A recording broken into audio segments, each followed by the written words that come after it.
नमस्कार मित्रांनो, अबोली या मालिकेच्या आजच्या एपिसोडमध्ये सचित आता क्रिशला ते इंजेक्शन देण्याचा प्रयत्न करतच विचारत असतो, बोल क्रिश, मला मारण्याचा प्रयत्न का करत होतास? कुणाच्या सांगण्यावरून हे सगळं केलंस तू? आणि तो आता क्रिशला ते इंजेक्शन देणारच असतो, परंतु तितक्यात अबोली येऊन जोरानेच त्याच्या डोक्यावर काठीने वार करते आणि त्यामुळे सचित आता खाली कोसळतो। तेव्हा क्रिश पटकन घाईनेच त्याच्या दंडावर ते इंजेक्शन देतो। सचित आता बेशुद्ध होणारच असतो आणि तसंच अंधुकसं तो अबोलीचा चेहरा पाहतो आणि धक्क्यानेच तू असं बोलतच आता बेशुद्ध झालेलं असतो। तर काही वेळानंतर सचितला पुन्हा एकदा खुर्चीला बांधलेलं असतं। अबोली त्याच्या जवळच असते आणि प्रेमानेच डोक्यावरनं हात फिरवत म्हणते की सर, मला माफ करा, आज माझ्याकडून खूप मोठं पाप घडलंय, माझ्याच नवऱ्यावर मला हात उचलावा लागला। सगळं करावं लागल्यामुळे अबोलीला मनातून खूपच वाईट वाटत असतं। ती बोलते की बाप्पा तर मला कधीच माफ करणार नाही, तो देईल ती शिक्षा भोगायला मी तयार आहे, परंतु मी तुम्हाला माझ्यापासून कधीच लांब जाऊ देणार नाही। आणि त्यानंतर ती आता गरम पाण्याच्या पिशवीने अंकुशच्या डोक्याला शेक देत असते। तितक्यातच त्याला जरा जरा शुद्ध यायला लागते। तो डोळे उघडतो आणि अबोली असं म्हणतो। तेव्हा अबोली काळजीनेच म्हणते, सर मला माफ करा, हे सगळं करताना मला सुद्धा खूप वाईट वाटलं, परंतु माझ्यावर विश्वास ठेवा, तुम्ही सचित नाही आहात तर अंकुश आहात, एक इमानदार आणि खाकीलाच सर्वस्व मानणारा पोलीस अधिकारी। क्रिश देखील शेजारीच उभा असतो। तर सचित मात्र बेशुद्ध अवस्थेतच बोलतो की अबोली, तू मला माझ्या कुटुंबापासून लांब करतेय, तू हे योग्य करत नाहीये, मी तुला सोडणार नाही, असं बोलतच तो आता पुन्हा एकदा बेशुद्ध झालेला असतो। तर त्यानंतर काही वेळाने क्रिश अबोलीला म्हणतो, थँक्यू, तू वेळेवर आलीस आणि माझा जीव वाचवला।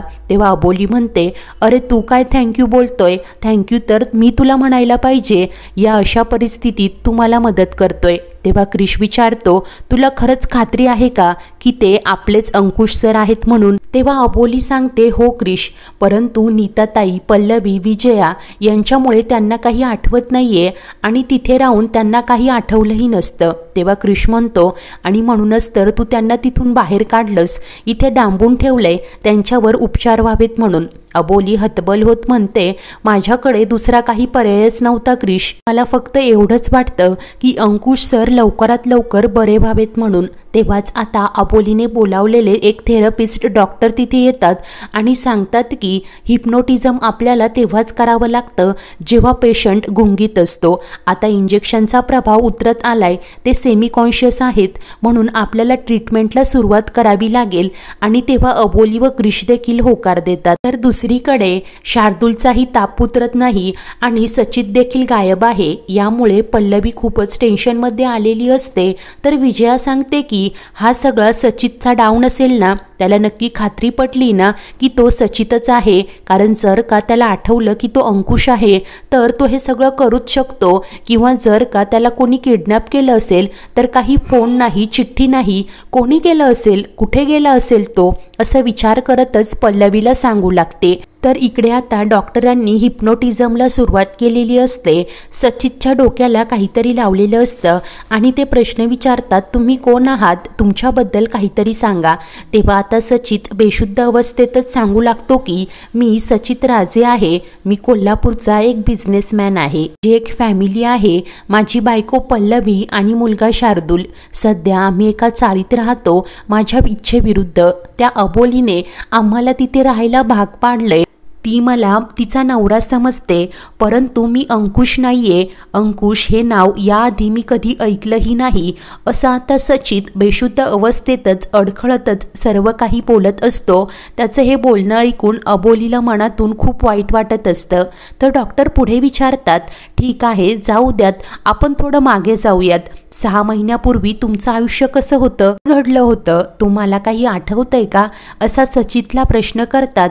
तेव्हा सचित सांगू लागतो की आम्ही तिघेही कोल्हापुरात अगदी सुखात आहोत, माझा मुलगा शार्दूल, त्याची तब्येत बरी नाहीये, त्याच्यावर एकदा की ट्रीटमेंट झाली ना की तो अगदी छान बरा होईल, मला त्याची ट्रीटमेंट करायची आहे। त्यानंतर डॉक्टर विचारतात, आता 1.5 वर्षापूर्वीचं तुम्हाला काही आठवतंय का? तेव्हा सचित सांगतो की मी एका हॉस्पिटलमध्ये आहे, मला खूप लागलंय, मला भेटायला कोणीतरी आलंय. त्याचं हे सगळं बोलणं अबोली अगदी कानात प्राण आणून ऐकत असते. सचित सांगत असतो की मला भेटायला एक बाई आणि छोटा मुलगा आलाय. ती बाई असं म्हणतेय की ती माझी बायको आणि तो माझा मुलगा आहे, परंतु मला काहीच आठवत नाहीये. अबोली आणि क्रिश आता प्रश्नार्थक नजरेने पाहतच राहतात. तर डॉक्टर विचारतात, त्याच्या आधीचं काही आठवतंय का? कॉलेजमधले काही दिवस तुम्हाला आठवत आहे का? त्या लग्नाच्या आठवणी, शाळेतील एखादी आठवण किंवा आईवडिलांसोबत घालवलेला वेळ यातलं काही आठवतंय का? असे अनेक प्रश्न विचारतात. तेव्हा सचित मात्र गोंधळतच म्हणतो की नाही, त्याआधीचं मला काहीही आठवत नाही. त्यानंतर डॉक्टर विचारतात, ठीक आहे, 1.5 वर्षापूर्वी तुमचा तो ॲक्सिडेंट कसा झाला होता असा प्रश्न करतात आणि तितक्यात सचितला ठसका लागतो. धाप देखील लागलेली असते. डोक्याला हात लावतच तो म्हणतो की नाही, यातलं मला काहीही आठवत नाहीये. डॉक्टर म्हणतात, हे बघा, जरा जोर लावून सांगा, हे तुमच्या आयुष्यातले महत्त्वाचे क्षण होते. हे बघा, पुन्हा प्रयत्न करा, जरा जोर लावून आठवण्याचा प्रयत्न करा. असं बोलत सचितला आता पुन्हा पुन्हा प्रयत्न करण्यासाठी सांगत असतात. त्याला मात्र खूप त्रास होतो. तो म्हणतो की नाही आठवते डॉक्टर, माझं डोकं खूप दुखतंय. आणि त्याला होत असलेला हा त्रास अबोलीला अजिबातच बघवत नाही. म्हणते की डॉक्टर थांबवा हे सगळं, त्यांना खूप त्रास होतोय. तेव्हा डॉक्टर सचितला म्हणतात, ठीक आहे, आता रिलॅक्स व्हा, डोक्याला जास्त ताण देऊ नका, आता तुम्हाला शांत झोप लागेल. असं बोलतच आता त्याच्या डोक्यातील ती कॅप बाजूला करतात. सचित आता झोपी गेलेला असतो ते आणि ती डॉक्टरांना विचारते, त्यांना सगळं का आठवलं नाहीये? तेव्हा डॉक्टर सांगतात, 1.5 वर्षापूर्वी अंकुश सुद्धा गायब झाले होते आणि हेच अंकुश असण्याची दाट शक्यता आहे. आता त्यांना आठवलं नाहीये, परंतु काळजी करू नका, ना नक्कीच सगळं काही आठवेल.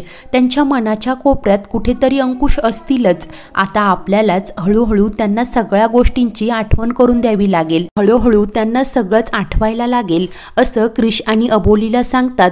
तेव्हा दोघांनाही खूपच आनंद होतो. डॉक्टर आता उद्या ट्रीटमेंट पुन्हा कंटिन्यू करूयात असं बोलत निघून जातात.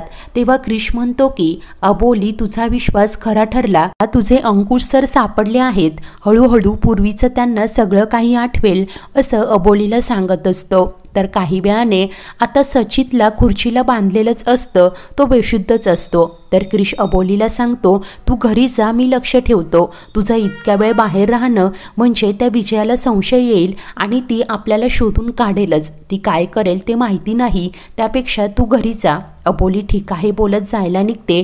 तेव्हा क्रिश तिच्या हातात 2 बॅग्स देत म्हणतो की घरी गेल्यावर तू सांग की तू पुन्हा कामाला लागली आहेस, म्हणजे कुणाला संशय येणार नाही. बाहेर गाडी उभी आहे, जा तू. तेव्हा अबोली होकार देत निघून जाते. तर दुसरीकडे आता रमा अबोलीची खूप वाट पाहत असते. तिचा फोनही लागत नाही. त्यात अबोली घरी येते. रमा काळजीनेच अनेक प्रश्न विचारते. तेव्हा अबोली सांगते की काळजी करण्यासारखं काहीही नाही, आता अंकुश तर नाहीत, या घराची जबाबदारी माझ्यावर आहे, म्हणूनच मी सामान विकायला गेले होते. आणि ते नीता ऐकते. रागानेच येऊन म्हणते की ही खोटं बोलतीये, आणि जर का जायचंच होतं तर जातानेच का सांगून नाही गेलीस? बोल, कुठे गेली होतीस? असा अबोलीला जाब विचारत असते. तेव्हा आजी म्हणते की आमच्या घरात तुला काय करायचंय ग, करू नकोस, तुझा आम्हाला काही एक उपयोग नाही. असं बोलत आता नीताला घराबाहेर काढते. तर दुसऱ्या दिवशी सकाळी आता पल्लवी पोलीस स्टेशनला जायला निघालेली असते. विजयाला सांगते की गेल्या 24 तासापासून सचित गायब आहे. माझा पास्ट कळेल या भीतीने मी घाबरून बसू शकत नाही. जेव्हा ते होऊ देत, पोलिसांच्याच मदतीने मी सचितला शोधून काढेल असं बोलत जायला निघालेली असते. तेव्हा विजया म्हणते, तुला जायचंय ना, ठीक आहे, परंतु तू त्याची बायको आहेस यावर कोणीच विश्वास ठेवणार नाही, कारण सगळ्यांना माहिती आहे की तो अंकुश आहे, ते पोलीस आहेत. जर का त्यांनी तुझी चौकशी केली ना तर बघ, मग आता उगीच माती खायची असेल तर खा, कारण तू जो गुन्हा केला आहेस ना त्याने तू जेलमध्ये जाशील. मग शार्दूलला ना बाप राहील ना आई. तरीही तुला जायचं असेल तर जा. पल्लवीला ऐकवते. तेव्हा पल्लवी आता गप्प होते. तर दुसरीकडे अबोली पुन्हा एकदा सचितकडे आलेली असते. आणि तिला त्याची खूपच काळजी वाटत असते। सचितला शुद्ध येते। रागानेच अबोलीचा हात झिटकारत म्हणतो की तुला लाज वाटत नाही का? याच्या मदतीने मला मारायला निघाली होतीस, मग मारूनच टाकायचं ना, की माझे हालहाल करून मला मारायचे? आणि मला कळत नाहीये, तूच मला जायला सांगितलं होतंस ना, मग तूच मला किडनॅप केलंय? तुझं तोंडही पाहायचं नाही, असं रागानेच बोलत असतो। तेव्हा अबोली त्याला शांत करते, म्हणते की तुम्ही माझे पती आहात, मी तुमच्या ट्रीटमेंटसाठी इकडे आणले। त्या चाळीत विजयाने किंवा पल्लवीने मला हे करूच दिलं नसतं। आणि एक गोष्ट तुमच्या लक्षात येते का? तुम्ही म्हणताय की 1.5 वर्षाचं तुम्हाला काहीच आठवत नाहीये, परंतु 1.5 वर्षापूर्वी सचित राजेच्या आयुष्यात काय घडलं तुम्हाला आठवत नाहीये, कारण तुम्ही अंकुश आहात। आणि मला थोडा वेळ द्या सर, मी सगळं ठीक करेल, ही ट्रीटमेंट पूर्ण होऊ द्यात, असं हात जोडतच आता सचितला सांगू लागते। सचित बोलतो ठीक आहे, मी तुला वेळ द्यायला तयार आहे, तुला काय ट्रीटमेंट करायची आहे ना ती कर, परंतु त्यानंतर जर का तुझी खात्री पटली की मी सचितच आहे, तर मग मला इथून जाऊन देशील। तेव्हा आता अबोली गप्प झालेली असते। तर पुढील भागात अबोली आणि सचित दोघेही बाहेरच असतात। सचित रागानेच म्हणतो, मी जे शिकवलंय त्याचा वापर माझ्याच विरुद्ध करशील? अबोली मात्र पटकन त्याच्या हातात बेडी घालते आणि मी तुम्हाला कुठेही जाऊ देणार नाही असं सांगते।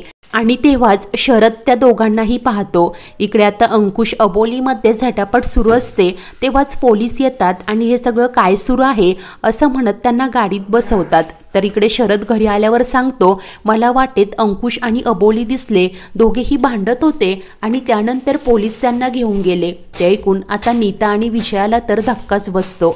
अशाच नवीन भागांच्या अपडेटसाठी आपल्या चॅनलला नक्की सबस्क्राईब करा। धन्यवाद।